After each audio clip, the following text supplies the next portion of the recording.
ছোট ছোট ছেলে মেয়েকে তারা জন্মেছে, তাদের মুখে ভাত দিয়েছি, তাদের সব অনেকের বিয়ে তারা হয়ে গেছে। তো সেই কারণে অনেক বছর ধরে তোমাদের এখানে আসছি।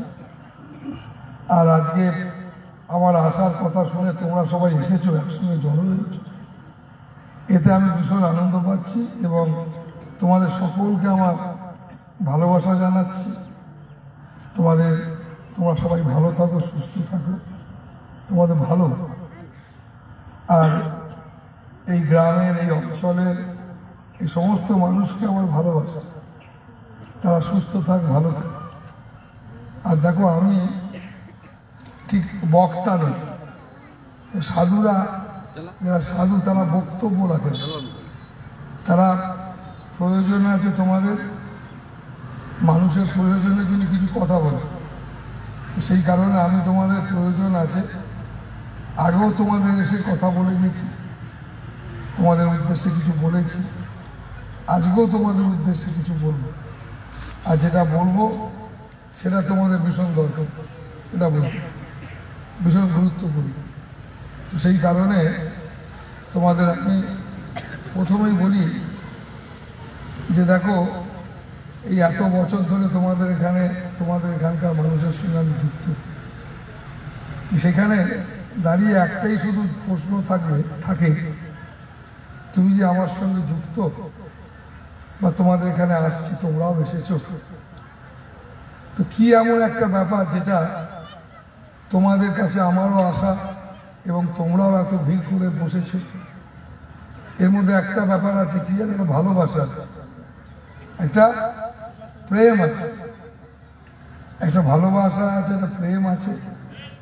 আর এই ভালোবাসাটা কেমন, কিরকম চাওয়া পাওয়া এসব না, এসবের বাইরে একটা ভালোবাসা আছে। আর এই ভালোবাসাটা আছে বলে তাই তুমিও এসেছো, আমিও এসেছি। তো এই যে ভালোবাসার কথা আমি বলছি, সে ভালোবাসাটা কিন্তু সাধারণ ভালোবাসা না। এই ভালোবাসাটার মধ্যে একটা নির্ভরতা আছে, একটা বিশ্বাস আছে, একটা নির্ভরতা। কথাটা বললাম কেন? যেহেতু এত বছর ধরে তোমাদের এখানে আমি আসছি, তোমরা যুক্ত, জুড়ে আছো, তো সেই জন্য আমি এখানে নতুন মানুষ না। তার মানে তোমাদের সঙ্গে অনেক দিন ধরে পরিচয় হবে। এই 30 বছর কি 40 বছর তা না, এটা হয়তো জন্মান্তর ধরে তোমাদের সঙ্গে আমার পরিচয়। কেমন? এই জন্মান্তর কথাটা বললাম কেন? না এই কারণে বললাম, না মানুষ যতক্ষণ না পর্যন্ত আসল জিনিসটাকে জানতে পারে, ততক্ষণ মানুষকে এই সুখ দুঃখ ভোগ করতে হবে। শোক, ছেলে, বাবা, মা, মেয়ে, বউ, এরা সব একের পর এক মরে যাচ্ছে, নানান রকম কিছু হচ্ছে, মানুষ শোকাহত হয়ে যাচ্ছে। এই সমস্ত জিনিস এই জন্মান্তর ধরে মানুষ ভোগ করে। কেন ভোগ করে না? আসল জিনিসটা যতক্ষণ না পর্যন্ত মানুষ জানতে পারে। সেই আসল জিনিসটা কি, সেটাই মানুষকে খুঁজতে হবে। আর না খুঁজলে মানুষকে এই কষ্ট, তুমি যে যন্ত্রণা ভোগ করছো, এই যন্ত্রণা ভোগ করে চলতে হবে। তো সেই কারণে যারা সত্যদোষটা পুরুষ, সত্যদোষটা মানে যারা তুমি কি করে ভালো থাকবে, সংসার কি করে ভালো থাকবে, তারা জানে। তোমার ভালো থাকা, তোমার ছেলে মেয়ের ভালো থাকা, সংসার ভালো থাকা, এটা একমাত্র তারা জানে, এটা সবাই জানে। তাই তাদেরকে সত্যদোষটা বলে। এই সত্যদোষটা যারা, তারা বুঝতে পারে, বলতে। এই জন্য দেখবে যে সমস্ত মহাপুরুষ, তারা হাজার হাজার বছর আগে যেসব তারা বলেছেন, লিখেছেন, সেগুলো বই হয়েছে, সেগুলো আজকের দিনে ছেলে মেয়েরা পৃথিবীর যে কোনো জায়গায়, বড় বড় সোসাইটিতে সেগুলো নিয়ে সব চর্চা হচ্ছে, ছেলে মেয়েরা চর্চা করছে। কেন? এই কারণে চর্চা করছে না, আজকেও সেটা দরকার, সেটা হাজার হাজার বছরও দরকার ছিল মানুষের জন্য, সেটা আজকেও দরকার। তো সেই কারণে বাবা মায়েরা, তাই তোমাদের সঙ্গে আমার সম্পর্কটা জন্মান্তর ধরে কেন বললাম না, এই কারণে বললাম, শুধু এই শরীরটা নয়। তুমি এরকম অনেক শরীর ধরেছ, এবং এই শরীরটা ধরছো কেন জানো? তুমি আসল জিনিসকে জানো না। এই শরীর যেটা ধরছো সেটা তোমার না, এটা আমার। ওই শরীরটা আমার না। এই যা দেখতে পাচ্ছ এটা তোমারও নয়, আমারও নয়। কেমন? তো তোমার শরীরটা যদি তোমার হতো তাহলে তুমি রাখতে তো চাও যে আমি অমর হয়ে থাকবো, কিন্তু পারছে না কেন? এই শরীরটা তোমার না। এই যা দেখতে পাচ্ছ তোমার সংসারে, তোমার ছেলে মেয়ে, তোমার স্বামী বউ, যা দেখছো সব কিচ্ছু তোমার না, এসব আমারও না। এই আমার তোমার না, এটা হচ্ছে সেই বিশ্ব জগৎ জননী বিশ্বপিতা প্রভু, যার কোনো নাম না, যার কোনো নাম কেউ, তাকে অনেক নাম দিয়ে মানুষ ডাকে, নানান যার যে নাম ভালো লাগে সেই নামে তাকে ডাকে। তেমন শিব, আমাকে কতজন বলে, কেউ বলে নীলমণি, আমার চোখ দুটো নীল, তাদের নীল মানে হচ্ছে নীলমণি হচ্ছে শিবের এক নাম। আমার চোখ দেখবেন এটা নীল, সে আমাকে বলে, কেউ ঠাকুর বলে, কেউ বাবা বলে, কেউ মহারাজ বলে, কেউ স্বামীজি বলে, কেমন, কেউ নীলমণি বলে, কেউ বলছে নানানজন নানান কিছু বলে ডাকছে। তো যে যেভাবে ডাকছে, সেই ডাকছে তো সেই একজনকে। ঠিক তেমনি তোমার যেটা প্রাণ চায় তুমি সেভাবে ডাকবে। ডাকবে কেন না? এই কারণে ডাকবে যাতে এই সুখ দুঃখ, এই যন্ত্রণা, এই যে ভোগ করছো, বুঝলে, এইসব ভোগ থেকে যাতে তুমি, এর থেকে তুমি যাতে বেরোতে পারো, তার জন্য মানুষ এই জন্ম লাভ করে। তাই মানুষ সে একমাত্র মরে গেলে আর জন্ম নেয় না। ঋষিরা বলে যে তুমি মরে গেলে আর জন্ম নেবে না। কখন যে সেই মরতে পারে। তোমরা ভাবি শুধু একটা গল্প শোনো, বুঝলে। তো এক রাজ্যে চারটি ছেলে, এক রাজ্যে মন্ত্রী রাজাকে এসে বলছে, মহারাজ বড় বিপদ, রাজ্যে একটা পাগল ঢুকেছে, সে পাগলা এমন সব ডিস্টার্ব করছে, রাজ্যের মানুষ অতিষ্ঠ হয়ে উঠেছে, কি করা যায়? তো রাজা এটা শুনে বলছে, মন্ত্রী দেখো আমার রাজ্যে পাগল নেই, এই একটা পাগল এসেছে কোনো জায়গা থেকে, একে রেখে না থাক। পাগল তো নেই, সব কিছু আছে, পাগল নেই, রেখে না। তো পাগলকে রেখে দিয়েছে। তো পাগল এত উৎপাত বাড়িয়ে দিয়েছে, অতিষ্ঠ হয়ে গেছে। তো মহারাজের পাগলকে রাখা যাবে না, ভীষণ বাড়িয়ে ফেলেছে। তো মহারাজ বলতে যা পাগলকে ডেকে নিয়ে। তো পাগলকে ডেকে আনতে মহারাজ বলেছে, দেখ পাগল, তোকে একটা কথা বল, তোকে আমি রাজ পাগল বলে তোকে আমি ছেড়ে দিচ্ছি। তুই সারা দুনিয়া ঘুরে ঘুরে ঘুরে ঘুরে তোর থেকে বড় পাগল যদি পাস তাহলে তুই আমার কাছে আমি তোর থেকে বড় পাগল চাই। ছেড়ে দেওয়ার পরে মহারাজ বয়স হয়েছে, রাজ্যবাসী সমস্ত মানুষকে দেখছে, বৃদ্ধ হয়েছে, চলে যেতে হবে। মন্ত্রী আমাকে তো চলে যেতে হবে, তাই সবাইকে দেখছি, খুশি হচ্ছে, কিন্তু একজনকে দেখতে পাচ্ছি, তুই পাগলকে দেখলে আমি খুব খুশি হতাম। চলে যাচ্ছি, যেতে হবে, যেতেই হবে, তাই পাগলকে দেখে যায়। তো মন্ত্রী করলো কি, ঘুরে ঘুরে ঘুরে ঘুরে বোম্বে থেকে পাগলকে ধরে, বুঝলি, বোম্বাই থেকে পাগলকে ধরে নিয়ে এলো, নিয়ে এসে মহারাজের সামনে নিয়ে আসতে মহারাজ বলল, আরে পাগল, তোকে তো বলেছিলাম তোর থেকে, তুই তো কোনোদিন কথা বলিস না, তোকে তো বলেছিলাম তোর থেকে একটা বড় পাগল নিয়ে, তুই তোর থেকে বড় পাগল পেয়েছিস, দেখেছিস? তখন পাগল এতদিন কথা বলেনি, বুঝলি। এতদিন পর পাগল সে মহারাজকে বলছে, মহারাজ এই আপনি বলছেন যাবেন, তো কোথায় যাবেন, তার ঠিকানা দিন। ভয় পাচ্ছেন কেন? অ্যাড্রেস দিন, চলে যাব। চিন্তা করার কিছু নেই, আপনি চলে যাবেন বলছেন, আর কতদিন থাকবো, চলে যাব। তো পাগল আমাকে যে ডেকে আনলেন বোম্বে থেকে, তো আপনি ঠিকানা দিন কোথায় যাবেন, চিন্তা করছেন। মহারাজ বলছে, দেখ পাগল, আমার ঠিকানা জানা না। কেমন ঠিকানা আমার জানা না?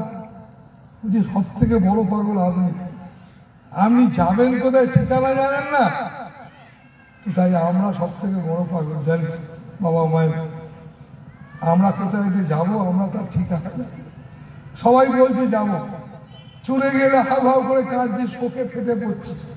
কেমন তুই বলছি তো যাবো, তাই ঠিকানা করে।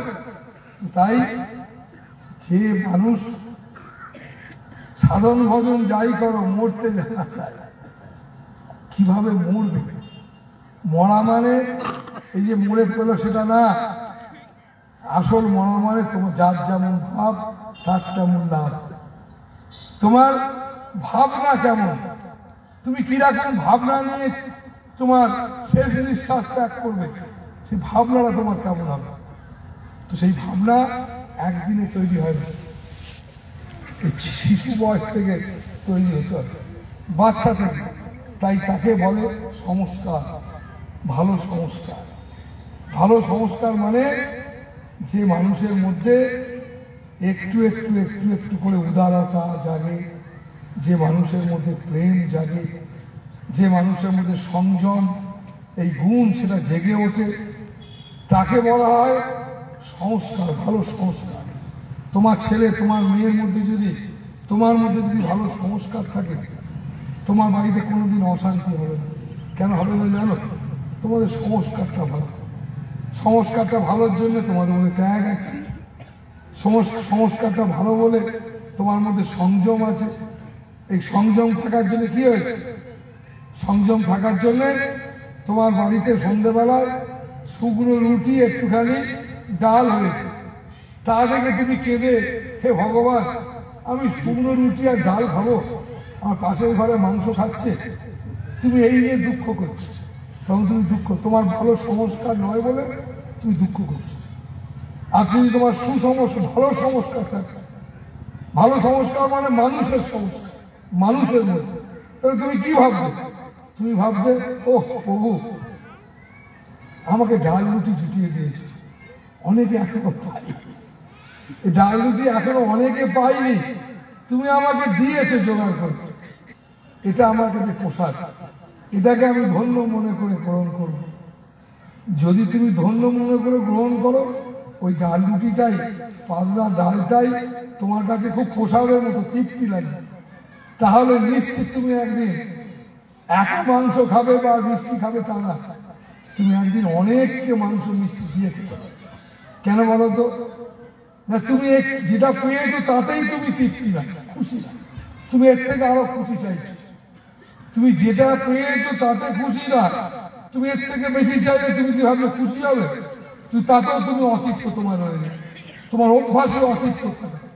তুমি এই সংস্কার তৈরি করেছো, তুমি এই ভাবনা চিন্তা করে ফেলেছো যে সবসময় অখুশি।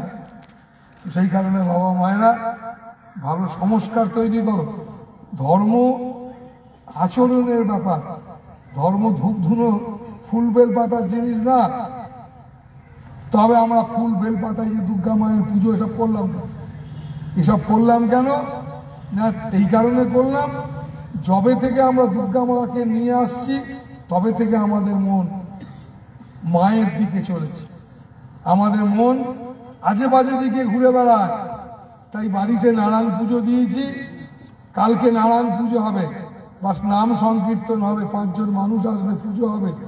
তাই আজ থেকেই পরিষ্কার পরিচ্ছন্ন সব জোগাড় জান্তি করা মানে তোমার মনটা একটু একটুখানি করে সেই প্রভুর দিকে দেওয়া, ভালো কাজের দিকে দেওয়া। এসব যদি না থাকতো তুমি কোনোদিনই আর এই ভালো কাজের জন্য চিন্তা করতে না। তাই তুমি তোমার বাড়িতে পুজো পাঠ এসব করছো কেন না, তোমার মনটাকে একটু একটু করে ভালো দিকে নিয়ে যাওয়ার জন্য চেষ্টা করছো। এই ভালো দিকে নিয়ে যাওয়ার চেষ্টা করাকে বলে সাধনা করা।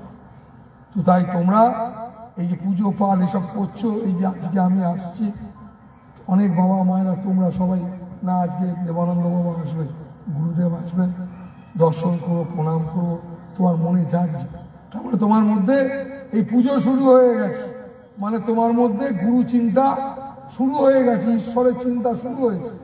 এই সমস্ত জিনিসগুলো, এই সমস্ত কর্মগুলো ভালো। তাই বাড়িতে প্রতিদিন পুজো করতে হয় কেন? তাই প্রত্যেক দিন বাড়িতে হিন্দু মুসলিম খ্রিস্টান সবাই দেখবে, যার যেমন রীতি তা দেখবে, প্রত্যেক দিন সেইভাবে সেই মতো তারা প্রভুকে ডাকে। কেন ডাকে? এই কারণে ডাকে না, মনটাকে তৈরি করার জন্য। তাই দীক্ষা নেওয়া মানে কি? দীক্ষা নেওয়া মানে দক্ষতা অর্জন করা, শক্তিশালী হওয়া। শক্তিশালী হওয়া মানে তুমি খুব দুর্বল, তুমি সব সময়ের জন্যেই আমার ছেলেটা ভালো থাকবে, তো আমার মেয়েটা, আমার মেয়ে, আমার জামাই, এই সমস্ত নিয়ে তুমি ভীষণ উতলা। কেন উতলা? তুমি দিন রাত বলছো এটা আমার আমার আমার, তাহলে আমার যখন তাহলে তো উতলা কিসে? কারণ এই কারণে উতলা, তুমি জানো, তুমি মানো না। এই কারণে মানো না, তুমি মায়ার মধ্যে পড়ে আছো। তুমি কি জানো? এই জগতে কোনো জিনিস তোমার না, তাই তোমার এত ভয়, তাই তুমি এত ভয়ে কাতর। আমার ছেলেটা, আমার মেয়েটা, তুমি ভগবানের কাছে প্রার্থনা করছো, গুরুর কাছে প্রার্থনা করছো যে আমার ছেলেটা, আমার মেয়েটা পড়াশোনা, চাকরি বাকরি এসব যেন ভালো হয়, ইত্যাদি হয়। একটাও কিন্তু তোমার না, কোনো জিনিসটা তোমার না। তুমি এখানে যা বসে আছো কিচ্ছু তোমার না, এই শরীরটাও তোমার। তা আমরা এইরকম একটা, এটা সত্যি, এই সত্যিটা, এটা যে আমার নয়, এটা সত্যি। এই সত্যিটাকে আমরা, এটা সত্যি, এটা আমার নয়, এটা সত্যি, তার মানে কি? এটা মিথ্যে। সেই মিথ্যে জিনিসটাকে আমরা সত্যি বলে ভাবছি, তাই এর নাম মায়া। কেমন? এই মায়া মানুষকে কষ্ট দেয়, মায়া মানুষকে, স্বামী স্ত্রী, ছেলে মেয়ে, এই সমস্ত জিনিসকে সম্পর্ক খারাপ করে দেয়। তাই আমাদের মাথায় রাখতে হবে, তাই মায়া বদ্ধ জীব, মায়া মুক্ত শিব। তাই আমাদের মায়া মুক্ত সেই শিব মানে, শিব মানে ওই শিব ঠাকুর পাথরের তা না। শিব মানে সব, সব মানে বিশ্বভুবন যা দেখতে পাচ্ছি সবটাই সেই সুন্দর। কেমন? তো সেই সবটাই সুন্দর, তাহলে কি করব আমরা? তাই আমাদের মাথায় রাখতে হবে আমাদের কষ্ট, দুঃখ। তুমি যতই মাদুলি, জলপোড়া, তেলপোড়া নাও। আমি এক সময় জলপোড়া দিতাম, এই গাঁয়ের অনেক মানুষ আমার কাছে জলপোড়া নিয়ে এসেছে, তো জলপোড়া দিতাম, এখন দিই না, মাদুলি দিই না। কেন? আজ থেকে 35 বছর, 34 বছর আগে দিয়েছি, দিই না কেন? তখনই দিতাম, তারপরে ছেড়ে দিয়েছি। কতদিন দিই? 6 মাস, 9 মাস, 1 বছর। কেন না? জাগতিক জগতে মানুষকে ভালো থাকতে গেলে, তোমরা ভালো থাকতে চাইলে, জাগতিক জগতে কোনো তাবিজ, কবজ, শেকড় বাকড় কেউ তোমায় ভালো রাখতে পারবে না। কেমন? কারোর হিম্মত নেই তোমায় ভালো রাখবে। একমাত্র ভালো রাখতে পারবে সেটা পরমাত্মা, ঈশ্বর। তাই সেই কারণে তুমি যদি একটু একটু করে চলতে পারো, তাই ধর্ম আচরণের ব্যাপার, ধর্ম নিয়ে ঝগড়া করার ব্যাপার না। ধর্ম কোনো সম্প্রদায় না, ধর্ম ছিল, আছে এবং থাকবে। কেমন? তাকে তোমার মতো দেখতেও নয়, আমার মতো দেখতে না। সেটা হচ্ছে কি না? আচরণ। আমি একটা মানুষকে, একটা জীবকে নম্রতার সহিত দেখব, নম্রতার সহিত তার সঙ্গে সম্পর্ক করব। স্বামী স্ত্রী, একটা মানুষ আর একটা মানুষকে ভীষণ সম্মানের সহিত ভাববো, তো পাচ্ছি না। তাই তোমাদের সংসারে এত অশান্তি, যন্ত্রণা। তোমরা কারোর কাছে গেলে তোমার বাতের ব্যথা সেরে গেল, যার কাছে গিয়ে সারালে সে তোমার একটা শেকড় দিয়েছিল, সেই শেকড়টা সে জানে, সেই শেকড়টা সে জানে, সেই শেকড়টা ব্যবহার করলে বাতের ব্যথা সেরে যেতে পারে।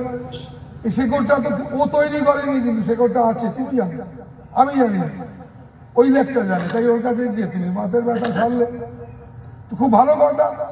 কিন্তু ভুল করছো কোথায় জানো? তুমি বাতের ব্যথা যার কাছে সারলে, তাকে তুমি মাথায় তুলে নাচতে লাগলে। এখন যাকে তুমি ভাবতে লাগলে এর মধ্যে অনেক শক্তি আছে, এ আমার বাতের ব্যথা সারিয়ে দিয়েছে, ওর এই লোকটার মধ্যে শক্তি নাই, শক্তি আছে শেকড়টার মধ্যে। শেকড়টা সম্বন্ধে সে জানে বেশি, শেকড়টার গুণেতে তোমার ব্যথার ব্যথা সেরেছে, সেটা ঠিক কথা। কিন্তু তুমি সেই লোকটাকে মাথায় তুলে নাচতে যাকে চাইলে, দেখা গেল লোকটা কিন্তু তোমার থেকে লোভী বেশি। যাকে তুমি ভাবলে খুব শক্তি আছে, তিনি বোধহয় মহাপুরুষ। কেমন? সেই লোকটা কিন্তু দেখা গেল তোমার থেকেও লোভী বেশি। তোমার যা লোভ আছে তার থেকে লোভ, তাতে কিন্তু তোমার সমস্যা আসতে পারে, তাতে তুমি কিন্তু খুব দুঃখী হয়ে পড়তে পারো। তো সেই কারণে বাবা মায়েরা, তোমাদেরকে আমার বলার যে না, এই শেকড় বাকড় তাবিজ কবজ হাত ঢাকা পা ঢাকা এটা কোনোদিন সাধুরা বলে না। সাধু মানে এই বেশটা না, সাধু মানে একটা মুক্ত জীবন, যার মন সর্বদা সেই সচিদানন্দের মধ্যে যিনি বিরাজ করছেন, যার ভেতরে সবসময় সেই পরম আনন্দ লীলা করে, যিনি সবসময় সেই, যার মন আর মন নাই, যার মন সেই পরম আনন্দের লীলাতে মগ্ন। কার মধ্যে যে সেই পরম আনন্দের লীলায় মগ্ন, তিনি হচ্ছেন মহাপুরুষ, তিনি হচ্ছেন সাধু। তুই তাই তাদের কাছে মানুষ যদি যায়, তার জন্য সাধু সঙ্গ করতে বলছে কেন? ওরে তাবিজ কবজ মাধুরী লাগবে না, মাধুরী লাগবে কেন? তুমি যদি সাধু সঙ্গ করো, তুমি যদি গুরু যেমন ভাবে তোমায় বলেছেন, তুমি সেইভাবে যদি গুরু নাম যেমন ভাবে তিনি তোমাকে চলতে বলেছেন, তুমি সংসারী মানুষ, সাধু সন্ন্যাসী, তুমি যেই হোক, তুমি যদি সেইভাবে চলবার চেষ্টা করো, আমি তোমায় বলতে পারি কোনো অশুভ শক্তি তোমায় ছুঁতে পারবে না। তুমি ভূত প্রেত অমুক তাই তুমি এইগুলোকে বিশ্বাস করো। গীতায় ভগবান বলেছে, আমাকে যে রূপে ডাকবে সে রূপে আমি সাড়া দিই, যা চাইবে আমি তাই দিই। তোমরা আজকে এই চেয়েছো, তাই তোমরা কাঁদছো, তাই তুমি পেয়েছো। তো তাই বাবা মায়েরা, এবার এমন কিছু চাও যে চাওয়াটা তোমার হোক। তোমার চাওয়াটা কি? আমাদের সবার আসল কোনটা? এই সবটাই যদি আমার নয়, তাহলে কোনটা আমার আসল? আমার আসল হলো আমার উল্টো দিলে কি হয়? তোমার। আমার না হলে তোমার হবে। আমরা আজ থেকে, এখন থেকে মুখে যতই বলি আমার, ভেতর থেকে অন্তত বলবো সবই তোমার। কেমন? ভেতর থেকে যেন অভ্যাস করতে পারি এই মৃত্যুর দিন পর্যন্ত এটাই একমাত্র আমার নিজস্ব সম্পদ। কি? এই সবটাই তোমার। ছেলে মেয়ে যা কিছু দেখতে পাচ্ছি, এ একটাও কিছু আমার না, সবটা তোমার। এই ভেবে নিজেকে ধন্য করব, এই ভেবে নিজেকে গর্বিত করব। কেন না? আমি বাড়ির কিছু একটা কাজ সুযোগ পেয়েছি, সংসারের কিছু একটা সুযোগ পেয়েছি, এই সুযোগ দিয়েছো তুমি আমার, এই ভেবে ধন্য হবে। তো তাই বাবা মায়েরা, যদি তুমি ভাবতে পারো সবই তোমার, আমি তোমাদের বলতে পারি তুমি যেমন আছো এর থেকে অনেক ভালো থাকতে পারবে। তুমি যাতে ভীত, এই ভয় তুমি কাটিয়ে উঠতে পারবে। শুধু একবার ভেতর থেকে তুমি চেষ্টা করো সব তোমার বলা।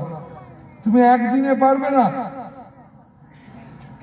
একটু একটু একটু একটু করে মানুষ সঞ্চয় করে, তাই তাকে বলে। তাই তোমার চাই একটা শুভ ইচ্ছা, আমি সবটা তোমার করতে চাই। এই সবটা যে তোমার, এটা আমি ভেতর থেকে বলতে চাই শুধু না, আমি এটাই হতে চাই। আমার ছেলে মেয়ে সংসার, এই সবটা আমার আসল না, এটা সবার আমার জীবনে। এটাকে আমি সবার আগে করব না, আগে আমি তোমাকেই একমাত্র ভালোবাসবো। তাহলে কিন্তু আমার ছেলে মেয়ে সংসার সবাইকে আমরা ভালোবাসতে পারবো। আমরা ছেলে মেয়ে সংসারকে ভালোবাসতে গিয়ে আমরা তাদেরকে সম্মান করতে পারছি না। আমরা পাশের বাড়ি, সামনের বাড়ি, নিজের ছেলে মেয়ে কাউকেই আমরা খুব একটা গুরুত্ব দিতে পারছি না। এই সমস্ত কিছুর জন্য আমরা নিজেরা দোষী। আমরা নিজেরা নিজেদেরকে তৈরি করতে পারছি না। আমরা সব সময় জানবে যে একটা কুকুর জন্ম থেকে কুকুর, তাকে কষ্ট করে কুকুর হতে হয় না, কিন্তু একটা মানুষকে মানুষ হতে গেলে কষ্ট করতে হয়, পরিশ্রম করতে হয়। তো মানুষকে মানুষ হতে গেলে ডাক্তার ইঞ্জিনিয়ার হওয়া খুব একটা কঠিন কাজ না। এই এক কারি টাকা জোগাড় করা খুব একটা কঠিন কাজ নয় বাবা মায়েরা। তাই সব থেকে কঠিন বলবো না, সব থেকে সঠিক কাজ হচ্ছে যে মানুষকে মানুষ হতে গেলে তার জন্য লড়তে হয়, মানুষকে মানুষ হওয়া মানে উদার হওয়া, বিচক্ষণ হওয়া, সচেতন হওয়া, জীবনটাকে সুন্দর করা, মলিনতা মুক্ত করা। কেমন? তো তাই বাবা মায়েরা, আমি তোমাদের বলবো প্রত্যেক দিন, প্রতিদিন সংসারে যেমন সময় দাও, ছোট ছোট বাচ্চা ছেলে মেয়েরা যেমন পড়াশোনায় সময় দেয়, ঠিক তেমনি প্রত্যেক দিন একটুখানির জন্য সময় দেবে। কিসে সময় দেবে? আমি তোমায় ভালোবাসি, আমি তোমাকে চাই, এইরকম ইচ্ছা কিছুক্ষণের জন্য রাখবার জন্য সময় দেবে। তোমার জীবনে 24 ঘন্টার মধ্যে এরকম একটা ইচ্ছা আমি কিছুক্ষণ ধরে রাখতে চাই, প্রার্থনা করতে চাই, প্রভু তোমায় চাই, তোমার চাই। তো এর জন্য প্রত্যেক দিন সময় দেবে। তাহলে কি হবে না, তুমি আমরা যেসব নিয়ে বসে আছি শুধু লেনা দেনা আর কিচ্ছু না, শুধু চাওয়া পাওয়া। এমন চাওয়া পাওয়ার জায়গায় পৌঁছে গেছি, ছেলে মেয়ে স্বামী স্ত্রী সবাই যেন সবাইকে চাইছে, না দিতে পারলে যেন কষ্ট। সত্যি চাওয়া পাওয়াটাই কি প্রেম, ভালোবাসা? এত নয়। তাই আমাদের ঈশ্বর ভগবান তিনি সবের ঊর্ধ্বে। তাই বাবা মায়েরা মাথায় রেখো, ভালো থেকো, প্রার্থনা করো, প্রভু আমি তোমাকে চাই, তোমাকে বিনা কিচ্ছু চাই না। তাই তুমি আমাকে নিয়ে এসেছো, আমি তোমাকেই তো পাবো। মাছ জলে থাকে, জলেতেই জন্ম হয়, জলেতেই মাছের মৃত্যু হয়, তবু তার পিপাসা মেটে না। আমরা এই সুন্দরের জগতে বাস করছি, এই সুন্দরের জগতেই আমরা এসেছি, এই সুন্দরের সাথে মিশে যাব। কিন্তু আমরা তবু আমাদের কত কত কত কত কত কত জ্বালা, কত যন্ত্রণা। কেন? ওই একটু আগে বলেছি যে সাধন মদন যাই কোনো মরতে জানা চাই। তাই ঠিকানাটা তো চাই, কোথায় যাব, কোথায় যাব আমরা? ঠিকানাটা আমাদের কাছে নাই। তাই ঠিকানাটা কোথায় জানো? তোমার গুরুদেব, তুমি যার কাছে দীক্ষা নিয়ে থাকো, গুরুদেব তোমায় যে নাম দিয়েছেন সেই নামটাই হচ্ছে একমাত্র কোড নাম্বার, যে নাম্বারটা ছাড়া তার সঙ্গে মিলানো যায় না। কেমন? তাই যত পারবে চলে ফিরে ঘুরে বেরিয়ে মনে মনে বলবে এবং নিজেকে একটু সংযমী করবে। এটা আমাদের, এটাই তো পুজো। ভগবান সব দিয়েছেন, তার দেবার কিচ্ছু নাই। শুধু আমরা সংযমী নই বলে আমরা হাউতাস করে পড়ছি, অর্থ থেকে সমস্ত যে যন্ত্রণা ভোগ করছি, শুধু আমরা সংযমী নই বলে। তাই সংযমী নই বলে সম্পর্ক খারাপ করছি, বন্ধুর সঙ্গে সম্পর্ক খারাপ, ভাই আত্মীয় পরিজন সবার সঙ্গে সম্পর্ক খারাপ। কেন? আমরা সংযমী নই। একটা মানুষকে মানুষ হতে হয় বাবা মায়ের। তাই বাবা মায়েরা চেষ্টা করবে প্রতিনিয়ত সজাগ থাকার। সুযোগ পেলে সাধু মহাত্মাদের কাছে যাবে। কেন যাবে না? তোমার জীবনে একটা দরকার ইচ্ছা। কি ইচ্ছা? না সবটাই তোমার, এরা আমি করতে চাই। আমার আমার বলে তো শুধু আমার তো করতে পারবো না, তাই সবটাই তোমার। এটা যদি আমার জীবনে একটুখানি করতে পারি, একটুখানি যদি, একদমই তো নাই পারছি না, একটুখানি এই জীবনে যদি করতে পারি, এটাই আমার সাথে যাবে। এই ইচ্ছাটাই একমাত্র আমার সাথে যাবে। আমি তোমায় পাইনি বলে নিশ্চিত জ্বালা, কিন্তু আমার না পাওয়ার যে ইচ্ছাটা, এটা যেন প্রভু থাকে, তাহলে আমি নিশ্চিত তোমায় পাবো। নিশ্চিত আমি সেখানে পৌঁছে যাব, সেই আনন্দ নিকেতনে, যেখানে শুধু আনন্দই আনন্দ। তাই বাবা মায়েরা, আমাদের জীবনের উদ্দেশ্য আনন্দে থাকা, আনন্দে চলা, আনন্দে বসা। তাই বাবা মায়েরা চলবে, ফিরবে, ঘুরবে, সূচি অসুচি যে কোনো অবস্থায় যেমন ভাবে পারো নাম করবে আর প্রার্থনা করবে, আমি তোমায় চাই। এই ইচ্ছাটা ভেতরে রাখবে। আর এই ইচ্ছা, এই চাই যদি একটুখানির জন্য তুমি দুর্বল হয়ে পড়ো, এই ইচ্ছাটা যদি তোমার মধ্যে যদি একটু কমে যায়, তার জন্য প্রার্থনা করবে, প্রভু যদি কমে যায় ইচ্ছাটা আমার ভেতর থেকে, তুমি যেন আমাকে ছেড়ে দিও না, আমার ইচ্ছাটাকে তুমি বাড়িয়ে দিও, তুমি আমার ইচ্ছাটাকে বাড়িয়ে দিও, আমি যেন তোমাকেই পেতে পারি। আর আমি ছোট থেকেই যেন এইরকম একটা ইচ্ছা, কারণ ভালোবাসা ছাড়া তো হবে না। তাই বিনা প্রেম সে নেই মিলে নন্দলালা, প্রেম ছাড়া কিছু হবে না, পড়াশোনা না, কোনো কিচ্ছু হয় না। তো তাই প্রেম তো চাই। তাই তোমাদের অন্তরের অন্তঃস্থলে জেগে উঠুক, বেজে উঠুক, আমি তোমাকে চাই। ভালো থাকো, খুব আনন্দ। ঘুরি ঘুরি।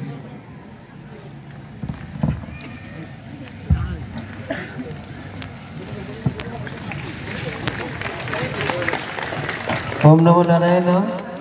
যে সমস্ত বাবা মায়েরা প্রণাম করতে বাকি আছেন, কেবলমাত্র তাদেরকেই অনুরোধ করছি যে এই লাইনের মধ্যে আসবেন।